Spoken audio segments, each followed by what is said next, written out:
Последнее время на rынке So'nggi vaqtlarda gipsokarton qoplamalari va gips plitalari bozorida shunday tendensiya kuzatilmoqda. Biz gips plitalarining og'irligi va zichligini oshirayapmiz. Bu esa ularning funksional xususiyatlari yoki bizga zarur bo'lgan fizikaviy sifatlari bilan bog'liq. Masalan, bu rentgen nurlardan himoya qiluvchi Knauf Safeboard plitalari yoki tovush izolyatsiyasi uchun Knauf Sapphire gips plitasi bo'lishi mumkin. Zichlik oshgani sari og'irlik ham ortadi. Bu esa yaxshiroq ovoz izolyatsiyasini ta'minlaydi. Ammo bunday zich gips qoplamalarni har doim ham oddiy gips qoplamalari uchun mo'ljallangan shurub bilan mahkamlab bo'lmaydi. Nega? Chunki shurubning markaziy qismi, ayniqsa uchi atrofida gips yadrosi siqilib qoladi. Bu esa katta zo'riqish hosil qiladi. Natijada biz shurubni oxirigacha buray olmasligimiz mumkin va gips qoplamasi profilga zich yopishmaydi.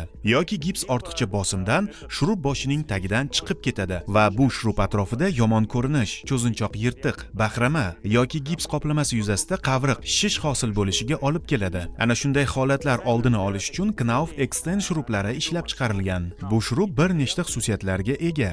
U 17-turdagi maxsus uchga ega bo'lib, zich gips qoplamalarni kesib o'tish uchun moslashtirilgan. Shuningdek, u maxsus teskari yo'nalishda kesuvchi shurub boshiga ega. Bu teskari rezba shurub boshiga yetguncha ichki zo'riqishni chiqarib yuboradi va natijada yuqoridagi muammolar yuzaga kelmaydi. Shurublarning bir nechta o'lchamdagi variantlari mavjud. 23 mm, 33 mm, 38 mm lik shurublar. Shuningdek, montajni qulaylashtirish uchun bu shurublar tasma ko'rinishida ham ishlab chiqarilgan. Tasmali shurub buragichlarning barcha brendiga mos keladi. Barcha original Knauf shurublarini kompaniyamizning rasmiy dilerlaridan xarid qilishingiz mumkin.